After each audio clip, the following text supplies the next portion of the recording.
자, 오늘 내드린 문제 보도록 하겠습니다. 1번은 올해 판례가 변경됐습니다. 10문제 내드린 거.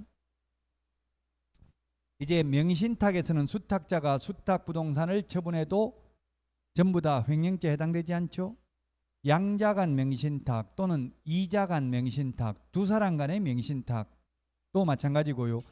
3자 간 명신탁 또는 등기 명신탁 같은 말이고요. 계약 명신탁, 위명 명신탁 같은 말인데 전부 판례인데 모두 결론은 횡령죄에 해당되지 않는다. 이제 1번 횡령죄에 해당되지 않습니다. 2번 1번의 이러한 처분행위 횡령죄에 해당되지 않지만 명의수탁자의 소유권을 침해하는 행위가 아니므로 명의수탁자는 명신탁자에게 손해배상 책임을 부담하지 않는다 했는데 그 밑에 해설을 보면 2021년 6월 3일 날 판례입니다. 따끈따끈한 판례네. 얼마 안 됐죠? 그 판례에 의하면은 횡령죄로 처벌받지는 않지만 민사상 불법행위에 해당하여 명의수탁자는 명의신탁자에게 불법행위로 인한 손해배상 책임은 있다. 다른데 팔아먹어 버렸으면 형사 책임은 없지만 판례입니다. 2번이 답입니다. 사실 아예 손해배상 책임도 없는 걸로 해버리면 전혀 못 돌려받으면 이런 명신탁을 무서워서 못하겠죠. 근데 실질적으로 또 돈은 손해배상을 청구할 수는 있다는 이야기입니다. 2번이 정답이고요. 3번 실명법을 위반하여 무효인 명신탁약정에 따라 명의수탁자 명의로 등기하였다는 이유만으로 그것이 당연히 불법 원인급여에 해당된다고 단정할 수 없다. 불법 민법 103조 반사의 질서적 행위에 해당되면 불법 원인급여고 불법 원인급여면 돌려줄 필요 없죠. 이미 받았다면. 이게 이자간 명의신탁에서 종전에 판례가 있습니다. 두 사람 간의 명의신탁. 신탁자, 수탁자가 있었습니다. 이게 이 판례가 지금 뭐냐면 농지입니다. 지금은 농지법이 농사 직접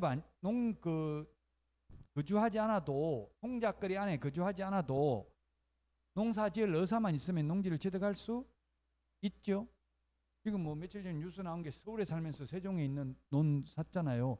가능해요. 그게 법적으로는 직접 옛날엔 통작거리 20km 이런 게 있었습니다. 출퇴근하면서 농사 지을 수 있는 거리. 근데 그때는 까다롭기 때문에 이제 시골 수탁자가 받을 숫자 명의를 받는 사람이죠. 농지입니다. 시골에 있는 친구 이름으로 사뒀다고 서울에서 돈 벌어가지고. 그래서 이게 갑이 뭐 예를 들면 신탁자, 어리 수탁자인데 근데 이 두 사람이 모두 다 죽었습니다. 이 판례는. 그래서 상속인, 갑의 상속인이 을의 상속인을 대상으로 소유권 넘겨달라고 하니까 을 상속인의 변호사가 뭐라고 했냐면은 이 불법 원인급여다. 반사의 질서적 행위로 법에 하지 말라고 했는데 했으니까 반사의 질서적 행위고 그러므로 불법 원인급여이므로 이미 줬으면 돌려줄 필요 없다. 이렇게 주장했는데 판례는 이러한 사정만 가지고 당연히 불법 원인급여라고 볼 수는 없다. 그래서 명의 넘겨줘야 된다는 이야기입니다. 근데 팔아먹어버리면 다른 사람한테 팔아먹어도 횡령죄에 해당되진 않는다고요. 정 제3자에게 팔아도 횡령죄에 해당되진 않지만 민사상 불법 행위로 인한 손해배상은 해야 된다. 그 손해배상액은 뭐 이 판금액 비슷한 걸 돌려줘야 되겠죠. 그 손해배상액이 얼마인지는 시험에 판례가 없어요. 그건 소송해 봐야 되겠죠. 그 판매 대금 정도는 돌려줘야 되겠죠. 2번이 정답이 되겠습니다. 자, 그 다음에 4번. 이 법 시행 후에 계약명신탁약정을 한 경우 명의수탁자가 명신탁자에게 반환하여야 할 부당이득은 취득비용, 매수자금 및 취득세 등 취득비용이다. 이 판례 그대로 한 거고 제가 적은 글자 하나도 없습니다. 그러면 포인트가 뭐냐면 시행 후에 밑줄 치세요. 법 시행 후에는 매수자금이고요. 법 시행 전이면 부동산 자체를 부당이득하였다고 보는 게 상당합니다. 자, 그 다음에 5번 명신탁자에게 해당 부동산 가액의 100분의 30에 해당하는 금액의 범위에서 과징금을 부과합니다. 신탁자는 실명 등기해도 과징금 부과합니다.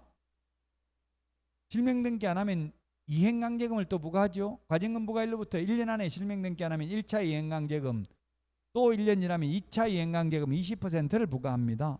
그러나 바로 실명 등기를 했다 하더라도 과징금은 부과합니다. 5년 이하의 징역이나 2억 원 이하의 벌금에 해당되는 경우는 2번이 답이고요.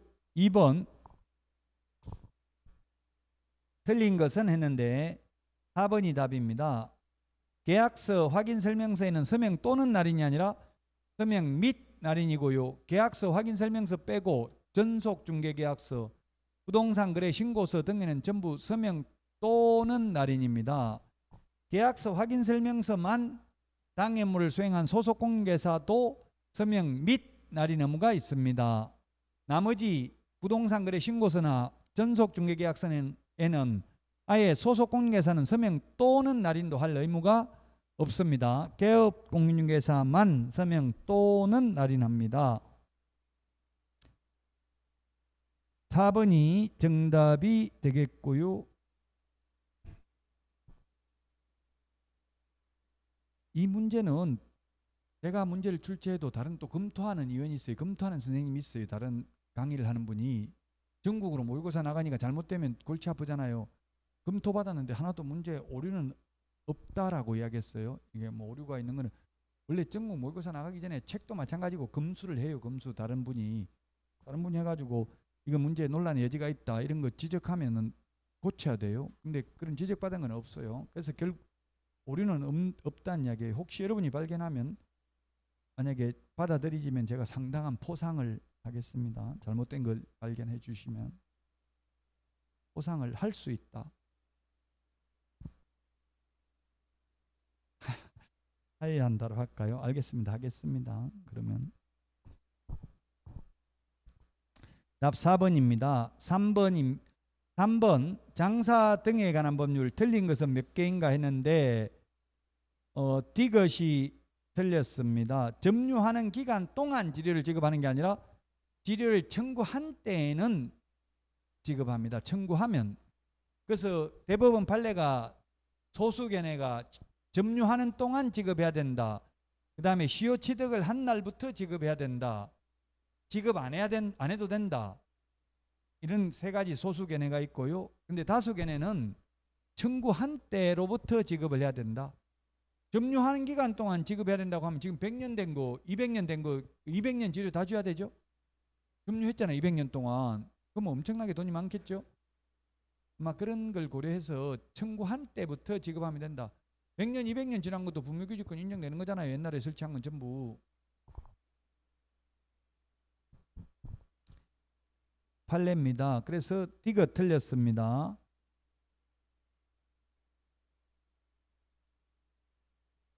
그 다음에 비업도 틀렸는데요. 개인자연장지는 사후 30일 이내 신고고요. 가족자연장지, 문중자연장지, 종중자연장지는 미리 신고, 법인자연장지는 미리 허가받아야 됩니다. 따라서 3번 두 개가 틀렸습니다. 나머지는 이거 여러분들이 좀 보고 시험에 해마다 나오는 부분은 아닙니다. 장사 등에 관한 법률이 장사 등에 관한 법률하고 분묘기지권하고 합해서 한 문제 정도 시험에 출제되는데 지금 오늘 강의 주제가 실무기 때문에 지금 뒤에 부분을 내다 보니까 문제 내놨고요. 해마다 나오는 건 아닙니다. 3번 문제. 4번 문제 이런 거는 뭐 거의 해마다 출제되는 거죠. 옳은 것인데 1번 갑은 등록 이전에 손해배상 책임을 보장하기 위해서 보증보험 또는 공제 가입하거나 공탁 가입해야 된다. 등록 이전에가 아니라 암기 프린터 56번에 1번에 보면 등록 후 업무 개시 전입니다. 등록 이전에 미리 무등록 중개업자인 상태에서는 보증가입 자체가 안 돼요. 등록 통지서를 가지고 가야 돼요. 이건 시험에 잘 나옵니다. 암기 프린터 56번에 1번하고 3번 차이점을 묻는 겁니다.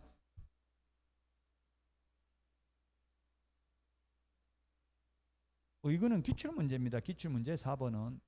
그래서 2번이 답입니다. 고용인 직원의 모든 행위가 아니라 업무상 행위는 그를 고용한 개업공개사의 행위로 본다. 2번이 정답이고요. 3번 모든 행위가 아니라 무슨 행위? 업무상 행위. 그 다음에 4번은 추정한다가 아니라 전부 본답니다.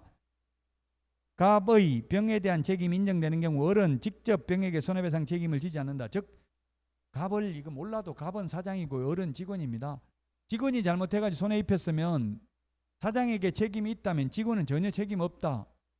그럴 것 같으면 여러분들은 자격증 따가지고 직원으로 취직하는 게 낫죠. 직원으로 취직해가지고 사기치면 사장이 다 책임지고 사기친 직원에게 책임이 없다면 당연히 자기 책임주의라는 게 있습니다. 우리나라 민법은 잘못한 자기가 책임을 지는 게 원칙이고 다만 사장에게도 책임이 있는 것이지 사장에게만 책임이 있는 건 아니라고. 직원 잘못했을 때에는. 기출문제입니다. 이거는. 5번 갑의 책임이 인정되어 병에게 손해배상 책임을 이행한 공제사업자는 갑개업공개사에게 구상권을 행사할 수 있고 갑개업공개사는 또 을 직원의 잘못이라면 을 직원에게 구상권을 행사할 수 있습니다. 그래서 우리 일반 생명보험, 자동차 보험하고 달리 구상권을 행사하기 때문에 어떤 분이 어제 거칠게 항의하더라고요. 그 왜 보험 드냐? 어차피 구상권 행사할 것 같으면 다 토해낼 것 같으면 차라리 내 돈 가지고 내가 처음부터 하지. 미쳤다고. 왜 보험 들어야 되냐? 저한테 화를 내던데 법에 무조건 가입하라고 돼 있어요. 자동차 보험 사고 안 내더라도 책임보험 무조건 들어야 되잖아요. 의무적으로 책임보험은 무조건 들어야 되죠. 이 책임보험이라고 무조건 의무적으로 가입해야 돼요. 내 돈 가지고 배상하면 된다라고 하지만 내 돈이 항상 있다는 보장이 없어요. 망할 수도 있잖아요. 부자가 망하는 거 시간 문제예요. 그러면 망할 수도 있기 때문에 최소 금액을 보장해 국민들을 위해서 이거 책임보험을 만들었고요. 지금 이거는 좀 유심히 봐야 되는 게 지금 국토부에서 발표하기는 보정 설정 금액을 2배로 높여주는 걸로 했어요. 중개보수를 깎는 대신에 이걸 높이는 걸로. 그 시험 보기 전에 바뀔 수도 있어요. 끝까지 학원 다녀야 돼요. 지금 법인은 2억, 개인은 1억, 분사무소 1억 이렇게 돼 있잖아요. 지역농협 1,000만 원. 이게 2배로 올린다 했어요. 10월 달부터, 10월 초부터. 그러면 시험 범위에 들어간다고 바뀐 게 끝까지 그래서 학원 다니면서 공부를 하는 게 좋습니다. 특히 9, 10월에 막판은 2달은 학원 다니면서 열심히 하는 게 최고 좋아요. 일단 학원 수업 들으면 3시간은 3, 4시간은 공부하는 거잖아요. 그리고 나서 나머지 시간에 예습 복습 하시면 됩니다. 4번에 2번이고요. 5번은 원본을 제출하는 경우 휴업신고, 니은, 폐업신고 원본 반납해야 됩니다. 암기 프린터 51번에 있습니다.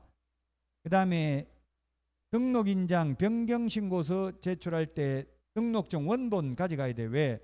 등록증 원본에 변경인장을 찍어야 되기 때문에. 그 다음에 리얼 사무소 이전할 때도 이천에 있다가 광주로 옮겼으면 이천에서 받은 등록증 반납하고 광주에 가서 새로 받아야 되죠. 원본 반납해야 됩니다. 그런데 미음 거래정보사업자 지정 신청할 때는 자격증 4본, 암기 프린터 51번에 동그라미 4번에 있잖아요. 4번. 그 다음에 비업 분사무소 설치 신고서 제출하는 경우 실무교육 수료증인데 거기에 암기 프린터 51번 실무교육 수료증은 모두 4번입니다. 암기 프린터 51번에 동그라미 6번부터 8번. 6번 뒤에 보니까 6번부터 8번 실무교육 수료증 4번이라고 돼 있죠. 4번입니다. 원본이 아니고 이거는.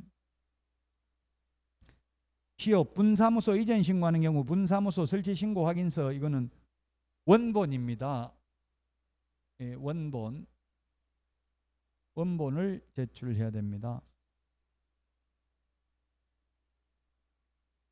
답 3번입니다. 5개입니다. 6번 주택임대차보호법 1번이네요. 오늘 했잖아요. 임대차 기간 끝나기 6개월 전부터 1개월 전에서 2개월 전까지로 바뀌었다고 했죠. 2020년 12월 10일부로 작년 시험에서는 1개월이었는데 올해 바뀌었습니다. 이제 내년부터 상대평가한다 이런 말들이 지금 나오고 있어요. 당장. 그러니까 올해 여러분들 꼭 합격하셔야 돼요. 기회비용이 1년 더 하면 기회비용이 1억 넘게 손해라고요. 학원비야 뭐 한 1,000만 원인지 얼마인지 모르겠는데 학원비를 떠나서 그 기회비용이라는 건 다른 데가 돈 벌 수 있는데 돈 못 벌고 학원 다니고 있어야 되니까 그게 엄청나라고요. 기회비용이. 그러니까 지금부터 이제 집중력을 발휘해서 최선을 다해서 죽을 힘을 다해서 해보세요. 그러면 충분히 2차 과목은 고득점 가능합니다. 지금 해도. 1번이 틀린 정답입니다. 1개월 전까지가 아니라 2개월 전까지. 상가는 아직도 1개월 전까지죠. 상가는 1개월 전까지인데 주택은 2개월 전까지입니다. 또 잠깐 나간 사이에 또 이게 질문을 누가 했던데요. 이게 법조문에는 명확하게 없는데 원룸 같은 거 1년 계약을 했어요. 1년 계약. 1년 계약했다가 아무 말 안 하고 6개월 묵시적 갱신 비슷하게 묵시적 갱신된 거 6개월이 지났어요. 6개월 지나서 세입자가 나가려고 하면 6개월 지나서 3개월 지나면 돈 내줘야 되는가, 아니면 이제 1년 더 연장돼서 뭐 2년 끝날 때 내주면 되는지, 아니면 묵시적 갱신 2년 돼 가지고 그 2년 동안 계속 월세 받을 수 있는지, 이게 논란의 여지가 되는데요. 저도 여기에 대해서 하도 질문을 많이 하길래 질의를 해보니까, 법률구조공단에 질의를 해보니까 여기 저는 판례는 못 봤어요. 여기에 대한 판례는. 법률구조공단에서는 3개월 지나면 내줘야 된다라고 해석을 하고 있더라고요. 명문 규정은 없다고요. 물론 2년 계약했다가 묵시적 갱신됐으면 나간다고 하면 3개월 지내서 내주는 거 맞죠? 근데 1년 계약을 했다가 또 한두 달 지나가지고 세입자가 나간다고 하면, 그런 경우 원룸은 주로 1년 계약하지 않아요? 한다고요? 오히려 더 좋네. 나간다면 더 좋네. 올려받으면 되니까.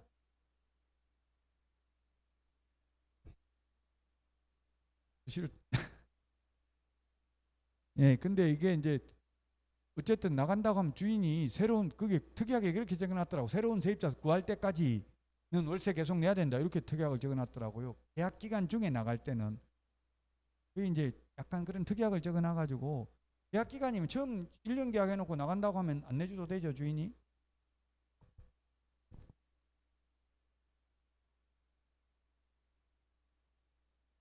자, 그 다음에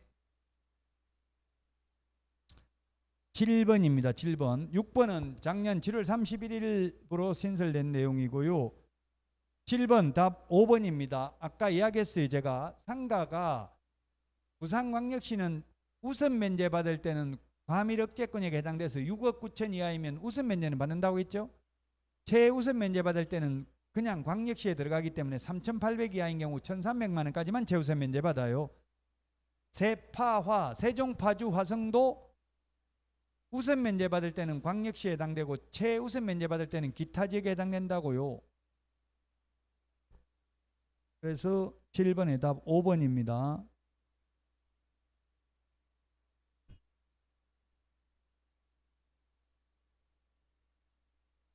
그 다음에 8번입니다. 8번.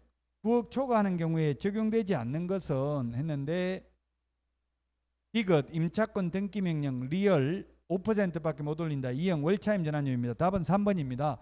초과하는 경우에도 적용되는 게 뭐라고 했습니까? 임시 표준 대개 권해. 임시 표준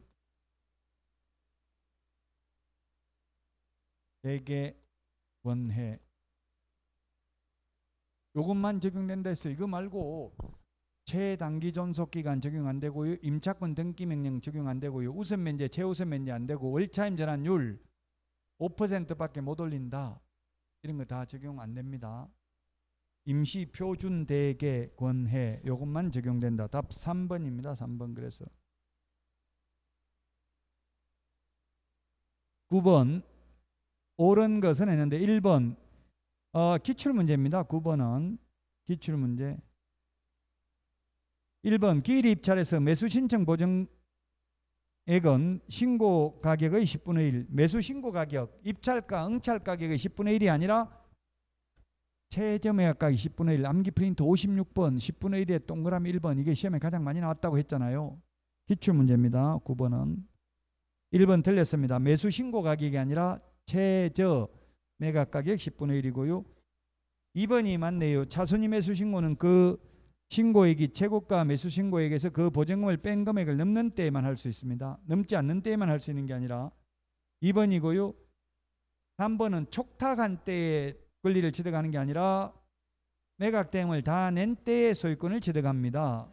4번은 대금 지급 기일이 아니라 기한입니다.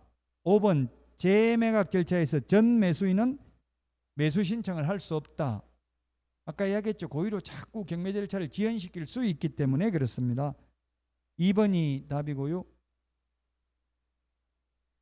10번은 틀린 것은 했는데 기출문제입니다. 이것도 기출문제. 답 4번입니다. 매수 신청 대리 실무교육하고 중개 실무교육은 별도의 교육이죠. 동시에 둘 다 하더라도 교육 2개 다 받아야 됩니다. 근데 만약에 중개업을 하다가 매수 신청 대리 중개사무소 개설 등록을 위한 실무교육 받고 중개업을 하다가 그만두고 1년 안에 다시 개업하거나 취직하려면 교육 안 받아도 되죠. 같은 중개 실무 교육이나 같은 매수 신청 대리 교육이라면 한 번 받았으면 그만두더라도 1년 안에는 다시 개업하거나 취직하려면 안 받아도 됩니다. 그러나 중개 실무 교육, 매수 신청 대리 실무 교육은 별도 교육이에요. 중개 실무 교육은 시도이사가 하고 매수 신청 대리 실무 교육은 법원 행정처장이 지정하는 교육기관에서 받아야 되죠. 별도의 교육이기 때문에 둘 다 받아야 됩니다. 따라서 4번이 되겠습니다. 다음 주 문제는 최근에 작년 8월 21일 이후 지금까지 개정된 문제가 30문제 이상이에요. 그래서 좀 어려울 수 있어요. 솔직히 미리 말씀드립니다. 지금 다른 학원에 22문제가 1등이라고 해서 23문제 맞는 분이 1등 했어요.